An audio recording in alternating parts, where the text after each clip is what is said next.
আমাদের হাবিবুল্লাহর উম্মত করেছে।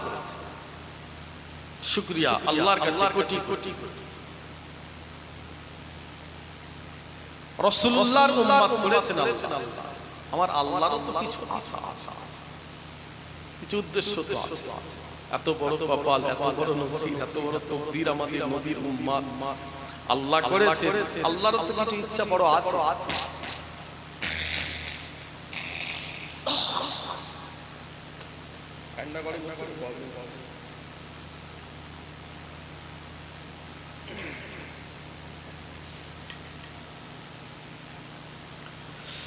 একটাই উদ্দেশ্য, বান্দা বান্দি আমার জমিনে গিয়ে আমি আল্লাহর ইবাদত করব, আমি আল্লাহ সিজদা করব, আমি আল্লাহর হুকুম মেনে চলব। বান্দা বান্দা এটাই হলো আমার আল্লাহ পাক সবথেকে বড় ইচ্ছা।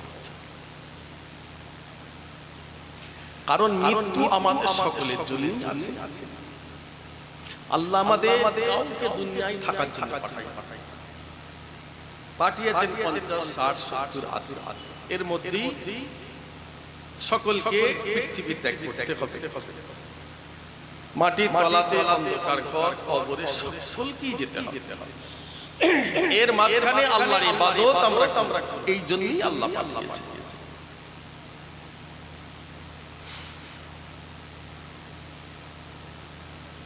মানুষ যখন ইন্তেকাল হয় ইজ্জতের সাথে সম্মানের সাথে, তবেই তার ইজ্জত বড় কারণ।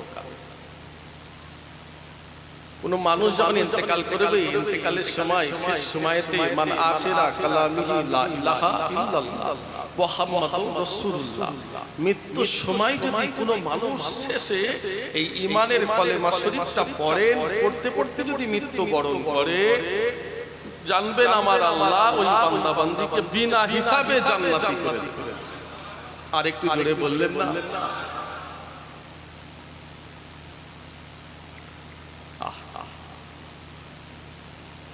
এই জন্যই অসুস্থ মানুষকে দেখতে যাবেন, যে মানুষটা অসুস্থ, শরীর খারাপ, চাল খারাপ, তাকে দেখতে যাবেন। রাসূলুল্লাহ সুন্নাহ, মুখ দেখতে যাওয়ার কথা বলছি না, তার মাথার কাছে গিয়ে একটু কোরআন শরীফ পড়বে, কলেমা রাসূলুল্লাহর নামে দরুদ পড়বে। কারণ তার হুঁশ নাই, তার জ্ঞান নাই, তার খেয়াল নাই, সে মৃত্যুর সাথে লড়ছে। আহারে, আপনার এই কোরআন শরীফ শুনে, কলেমা শরীফ শুনে একবার যদি তার খেয়াল এসে যায় যে আমার মৃত্যু হতে চলেছে, আমি একটু কোরআন শরীফটা পড়ি, কোরআন শরীফটা শুনি, কোরআন শুনতে শুনতে ঈমানের কলেমা শরীফটা পড়তে পড়তে আপনার কোরআন শরীফ, আপনার কলেমা শরীফ শুনে তার জবানে যদি একবার কোরআনের কলেমা শরীফের জবানে চলে আসে, আপনার ওসিলায় মানুষটা ঈমান নিয়ে কবরে যাবে। জোরে বলে, আর একটু জোরে হলো না? দেখতে যাবে। দ্বিতীয় ইয়াউমাল রমাজান আসছে আমাদের জন্য, পবিত্র রমজান মুবারক।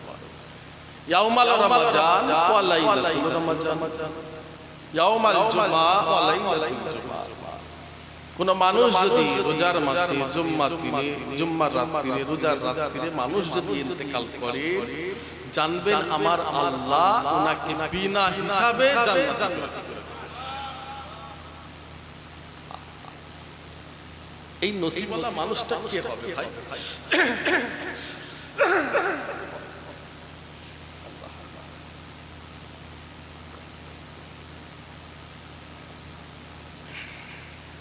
কালকে পানি হয়েছে এখানে, কালকে হয়েছে।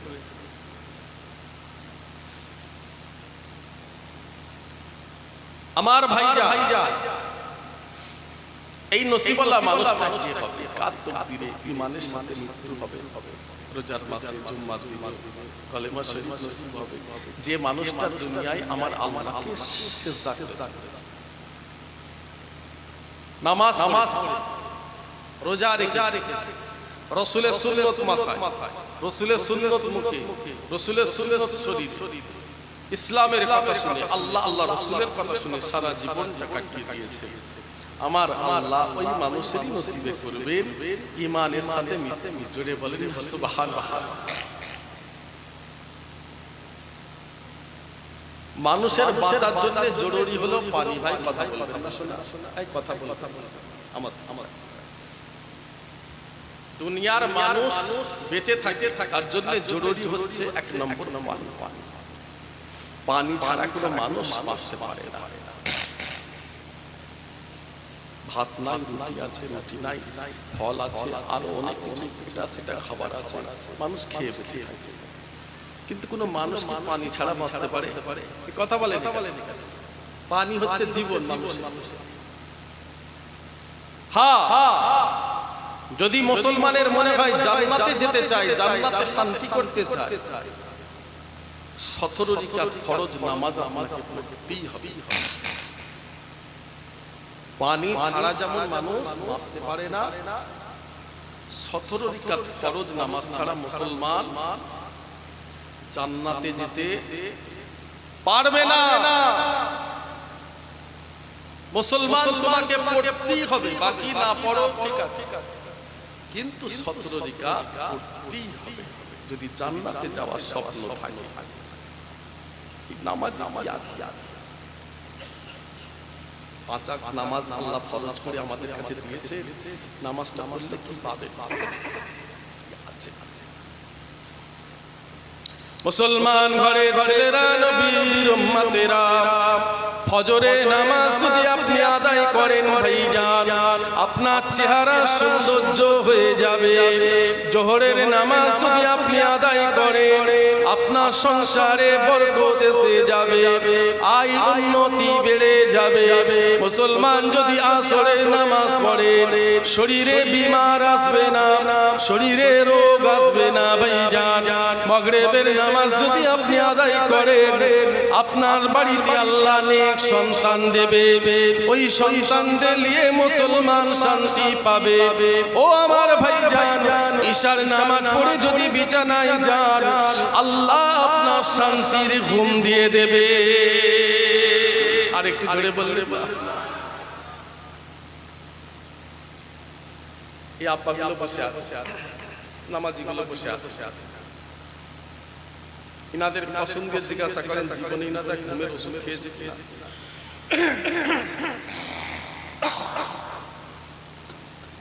আল্লাহ আল্লাহ, গায়ে পানি পড়েছে, গলসা করছে, পরশু দিনে পানি আর এই ঠান্ডা বিদায় গল্প ঠান্ডা ঠান্ডা আর 2 দিন 3 দিন ধরেই পানি। আল্লাহ যে রহমত করেছেন করে, আলহামদুলিল্লাহ বলেন, সবাই বলেন আলহামদুলিল্লাহ। খবরই দেখছিলাম 2 দিন নাকি খুব পানি হবে, আমি তাই চিন্তা করছিলাম কি হবে, খুব পানি হচ্ছে। আল্লাহ পাক আস্তে আস্তে আস্তে আস্তে রহমত করেছে। এই নামাজি পরেশগারগুলো বসে আছেন, এনাদের জিজ্ঞাসা করুন জীবনে কোনোদিন ঘুমের ঘুমে লাগে না? এনারা ঈশার নামাজ পড়ে খাওয়া দাওয়া করে বিছানায় গিয়ে শোয়, আমার আল্লাহ শান্তির ঘুম দেয়। জোরে বললেন না? আর ছেলেগুলো রাত জেগে বসে আছে, নামাজ পড়ে ঘুম আসতে চাইলে বসে বসে মোবাইল খেলছে,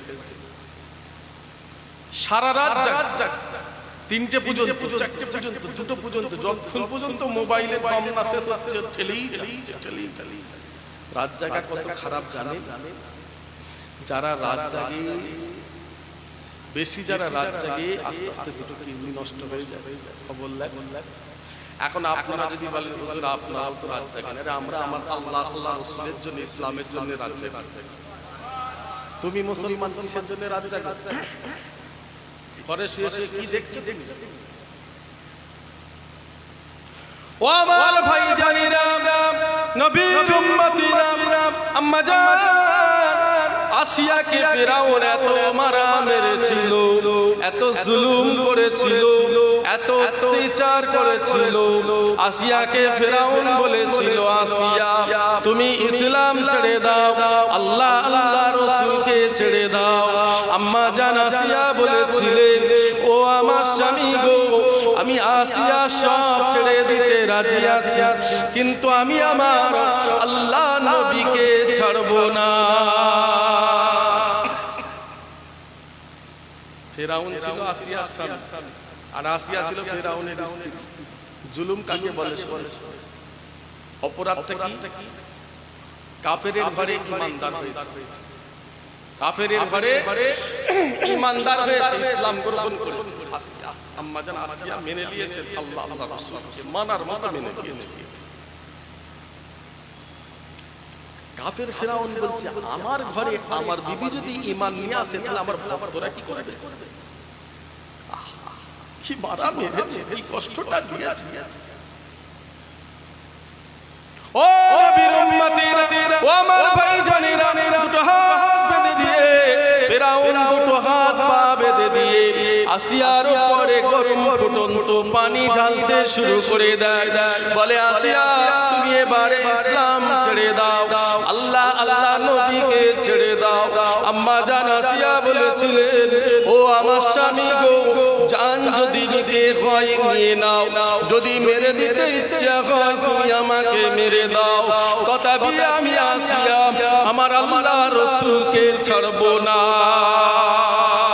আর একটু জোরে বললেন না। হাত বাঁধা, পা বাঁধা, মাথার উপর গরম ফুটন্ত ভক্তদের সামনে সামনে স্ত্রীকে মারধর করছে, জুলুম করছে। আমার আসিয়া ইসলাম গ্রহণ করেছে, আমি কি করছি? আসিয়া স্ত্রী, আর ফেরাউন শান। আর আমাদের মা বোনেরা এত পরেজগার স্বামী পেয়েছেন, এত আল্লাহওয়ালা স্বামী পেয়েছে, বাড়িতে নামাজ পড়ে না। বাড়ির মেয়েদের কথা বলছি, এত নেক স্বামী পেয়েছে, বাড়িতে নামাজ পড়ে না। আবার কিছু মহিলা আছে, মাগরিবের আজান হয়ে গেছে, কানে ঢোকে হাঁস মুরগি পুষেছে, হাঁস মুরগি তুলছে, ব্যস্ত। হাঁস মুরগি নিয়ে এত ব্যস্ত হয়ে গেছে, আজান যে মসজিদে হয়ে গেছে কানে খেয়াল না, নামাজ ছেড়ে দিয়েছে।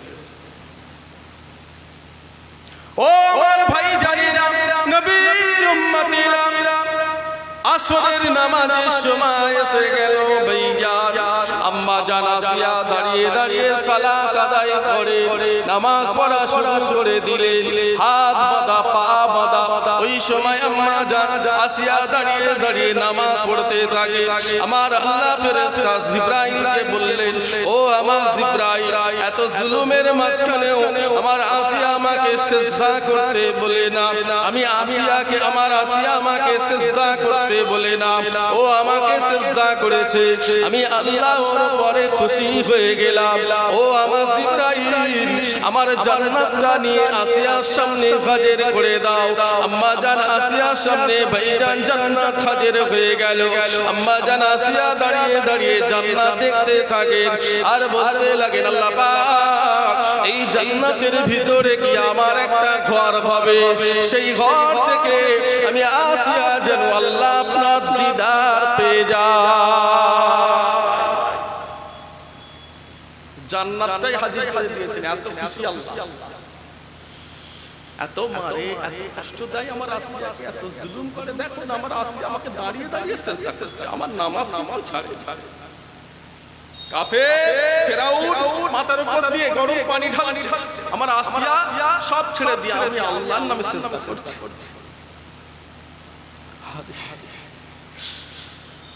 রব খুশি, এত খুশি, জান্নাতটাই লাব্বাইক করে দিলেন। বললেন না সুবহানাল্লাহ? আর একটু জোরে বলুন। আর আমার যুবক ভাইরা, কি করছো তোমরা? মনে পড়ে না কবরে ঢোকার কথা? দিন খুব কঠিন, জবানা কঠিন। যদি মুসলমানের পরিচয়টা রাখতে পারে, গুনাহ থেকে বাঁচতে পারে। সামান্য রাজারহাটে চলে যান, বাইরে চলে যান, রাত্রিরে 10টার পরে চলে যান, ঈমান বাঁচানো কঠিন। ঈমান একমাত্র এখনকার জামানায় এটাকে রাখা ওয়াজিব। এটা রাখা ওয়াজিব। বাঁচতে যদি চান চলে যান আপনাদের পাশে। লজ্জা নাই, শরম নাই, কিছু মেয়ে ছেলের মোটে লজ্জা নাই। পায়ের উপর পা দিয়ে ন্যাংটো হয়ে বসে আছে, হাফ প্যান্ট পরে বসে ন্যাংটো হয়ে বসে বসে সিগারেট টানছে। বাঁচাবেন কি করে ঈমান? বলুন।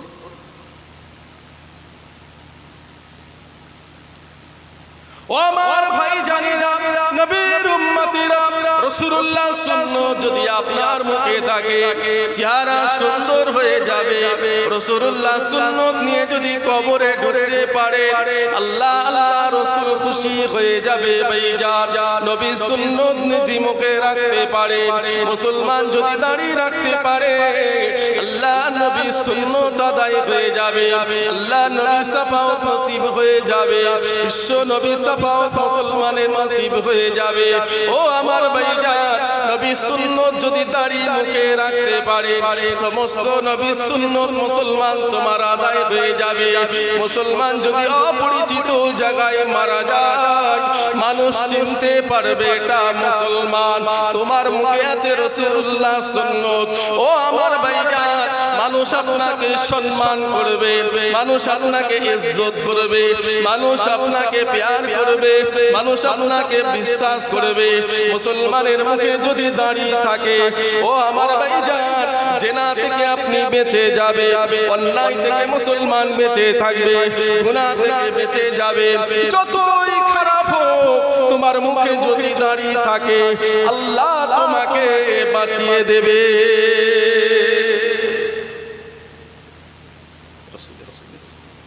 দাড়ি রাখা এখন ওয়াজিব। এই দাড়িটা পৃথিবীর অনেক মানুষ এখন রাখছে। মুসলমান তো রাখছে, মুসলমান নবীর সুন্নাত, কিন্তু দাড়িটা এখন অনেকে ভালো মনে করছে। দুনিয়ার অনেক দামি মানুষরা দাড়ি রাখছে, অন্য ধর্মের মানুষ। কেন জানেন? এই দাড়ি চাচলে অনেক বরবার হয়ে যাচ্ছে। এখন কিন্তু বাইরে বেরোলে দাড়ি রেখে বাইরে বেরোলে আর কোনো প্রবলেম নাই। আজ থেকে বছর ৫-৭ আগে একটা প্রবলেম ছিল, দাড়ি দেখলে ক্রিটিসাইজ করতে। এই করতে এই কথা বলছো, দাড়ি দেখলে ক্রিটিসাইজ করতে, ইনসাল্ট করতে, চাচা দাড়ি দেখলেই হঠাৎ কেন রে ভাই। এখন কিন্তু আর ইনসাল্ট করে না। দেশের প্রধানমন্ত্রী নরেন্দ্র মোদীর মুখে দাঁড়িয়ে দুনিয়ার সবথেকে দামি প্লেয়ার মেসির মুখেও দাঁড়িয়ে, বিরাট কোহলি দাঁড়িয়ে, রোহিত শর্মা, মহেন্দ্র সিং ধোনি, মানে যত দামি প্লেয়ার, যত ভালো, যত দামি ভিআইপি এখন সবাই দাঁড়িয়ে। আল্লাহ এটার কদর অনেক বাড়িয়ে দিয়েছে। বললেন না সুবহানাল্লাহ? আর একটু জোরে হলো না? আর কি সাইজ করে। কিন্তু মুসলমানের ছেলে দাঁড়িয়ে না। আমাদের নবীর সুন্নাত একটা দাড়ি, সব জিনিসের সৌন্দর্য, আর রাসূলের সুন্নাতের একটা সৌন্দর্য আছে। এমনও কিছু আছে আবার অন্য ধর্মের মানুষ দাড়ি রাখতে রাখতে রাখতে রাখতে বাড়তে তালবে সালতে ঠেকিয়ে দিয়েছে। গঙ্গাসাগরে মেলা হলো, অনেক সাধু বাবারা গেছিল, আমি দেখলাম মোবাইলে। কেউ সাধু বাবা ন্যাংটো বসে আছে, কেউ কাপড় পরে বসে আছে। দেখছি দাড়ি লম্বা হয়ে একদম তালবে সালতে।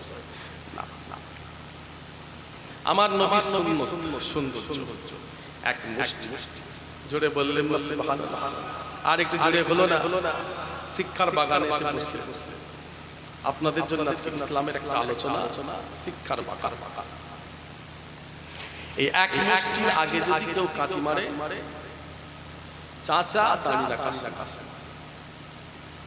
নবী আমার অনেক কষ্ট করেছিলেন পৃথিবীতে এসে তোমার জন্য, আমার অনেক মাছ ইসলামের রাসূলুল্লাহকে অনেক কটূক্তি করেছিল কাফেরে। আমার নবীকে অনেক গালি দিয়েছে, রাসূলুল্লাহর মুখে অনেক থুতু নিক্ষেপ করেছে। হুজুর আমার সহ্য করেছিলেন, সবর। যত সবর করেছিলেন, অন্য ধর্মের মানুষ যারা আমার নবীকে কটূক্তি করেছিল, গালি দিয়েছিল, থুতু দিয়েছিল, তারা আবার কোটি কোটি মানুষ আমার নবীর কাছে এসে ঈমানের কালেমা পড়ে মুসলমান হয়ে গেল। আর একটু জোরে বলো না? এটা আমার নবীর আদর্শ। আজকে দুনিয়ার সবথেকে বিশ্ব নবীর সম্মানটা কেন? আপনি চেনেন? আপনি মুসলমান, আল্লাহ আপনাকে ইজ্জতটা দিয়েছে জানেন? জানতে যদি হয় দুবাইয়ে চলে। আপনি মুসলমান, আপনার সম্মান কতটা, আপনি কে, আল্লাহ আপনাকে কি বাদশাহী ইজ্জত দিয়েছে চিনতে পারবেন। এখানে বসে চেনা যাবে না। আপনি মুসলমান, নবীর সম্মান আল্লাহ কি দিয়েছেন? দুবাইয়ে যান, কাতারে যান, দোহাতে যান, শারজাতে যান, কুয়েতে যান, ইরানে যান, আরব আমিরাতে যান, সৌদি আরবে যান, চিনতে পারবেন এই ইসলামের দেশে গেলে চিনতে পারবেন যে আল্লাহ আমাদের কি ইজ্জতটা দিয়েছে। এখানে আমরা সংখ্যালঘু তো কম, আমরা এখানে আমাদের এখানে কিছু না। ও আমার ভাইজানেরা, নবীর উম্মতিরা, আরবের প্রেসিডেন্ট হযরতে ওমরে ফারুক হুজুরের ছেলের নাম হলো ভাইজান আব্দুল্লাহ, আর হযরতে আলী হুজুরের ছেলের নাম হলো হুসাইন। তখনকার জামানায় হযরতে আলী হুজুর ছিলেন প্রধান বিচারপতি। ভাইজান, নবীর উম্মতিরা, ও আমার ভাইজানেরা, হযরতে আব্দুল্লাহ হুসাইন দুজনে একই মাদ্রাসায় পড়াশোনা করেন। হুসাইন নিজের কলমটা জমিনে ফেলে দেয়, আব্দুল্লাহকে বলে তোলো। আব্দুল্লাহ কলম জমিন থেকে তুলে দেয়, আবার হুসাইন কলম জমিনে ফেলে দেয়, আব্দুল্লাহকে বলে তুলে দাও। এইভাবে একবার, দুবার, তিনবার জমিনে হুসাইন কলম ফেলে, আব্দুল্লাহকে বলেন তুলে দাও। ওই সময় ভাইজান আব্দুল্লাহ বলেছিলেন, হুসাইন আমি কি তোমার খাদেম? তুমি বারবার কলম জমিনে ফেলো আর আমাকে বলো তুলতে, আমি কি তোমার খাদেম? ওই সময় হুসাইন বলেছিলেন, আব্দুল্লাহ তুমিও আমাদের খাদেম, তোমার আব্বাও আমাদের খাদেম। প্রেসিডেন্টের ছেলে রাখবে, সবার সামনে আমাকে হুসাইন খাদেম বলে দিল। আমার আব্বা হলো ওমর হলো হযরতে ওমরে ফারুক হলেন আরবের প্রেসিডেন্ট, আর আমি প্রেসিডেন্টের ছেলে আব্দুল্লাহ, আমাকে হুসাইন খাদেম বললেন। খাদেমের আমাকে খাদেম বলে দিল। প্রধান বিচারপতি ছিলেন তখনকার জামানায় হযরতে আলী। মাদ্রাসা ছেড়ে দিয়েছে, মাদ্রাসা ছেড়ে দিয়ে সোজা ঘরে চলে গিয়ে হযরতে ওমরে ফারুক হুজুরকে বলছেন, আব্বা আমি আর মাদ্রাসায় যাব না। কেন? আমাকে হুসাইন খাদেম বলেছে, আপনাকেও খাদেম। বাদশাহী কুরসিতে বসে আছে হযরতে ওমরে ফারুক, আরবের প্রেসিডেন্ট, 12.5 বছর রাষ্ট্র চালিয়েছেন ইসলামের কোরআনের বিধান অনুযায়ী। জোরে বলুন সুবহানাল্লাহ। আর প্রেসিডেন্টের ছেলে আমি আব্দুল্লাহকে হুসাইন খাদেম বলল সবাই সামনে। আমি বিচার চাই। কার বিচার? হুসাইন। খুব বিচক্ষণ মানুষ, খুব বিচক্ষণ। ও যুবকেরা, ও আমার ভাইজানেরা, ওমরে ফারুক ওই সময় আব্দুল্লাহকে বললেন, আব্দুল্লাহ এর ফয়সালা আজকে আমি করব না, এর ফয়সালা হবে জুম্মার দিনে। ও আমার ভাইজান, জুম্মার নামাজ ওমরে ফারুক আদায় করে হুসাইন হুজুরকে ডাক দিলেন, ও বাবা হুসাইন তুমি কি আছো? হযরতে হুসাইন হুজুর দাঁড়িয়ে গেলেন। ওই সময় ওমরে ফারুক বললেন, বাবা হুসাইন তুমি কি আমাকে খাদেম বলেছো? আমার সন্তান আব্দুল্লাহকে কি তুমি খাদেম বলেছো? ওই সময় হযরতে হুসাইন বলেছিলেন, ও ওমরে ফারুক আমি হুসাইন। আমার মাথায় হাত রেখে বলেন, এই দুনিয়ায় কি আপনি আমার নানা জান বিশ্ব নবীর খাদেম ছিলেন না? মাথায় হাত দিয়ে বলুন, আমার মাথায় হাত দিয়ে আমি হুসাইন মাথায় হাত রেখে বলেন, এই দুনিয়ায় কি আপনি আমার নানা জানের খাদেম ছিলেন না বিশ্ব নবীর? মাথায় হাত দাঁড়িয়ে দাঁড়িয়ে কাঁদছে হযরতে ওমরে ফারুক। হুসাইন বলছি এই কথাটা আমাকে লিখে দেবে? আমি দুনিয়ায় নবী পাকের খাদেম ছিলাম, বিশ্ব নবী তোমার নানা জানের খাদেম ছিলাম, আমি ওমর, কথাটা তুমি লিখে দেবে আমাকে? হযরত হুসাইন ও যুবকেরা, ও আমার ভাই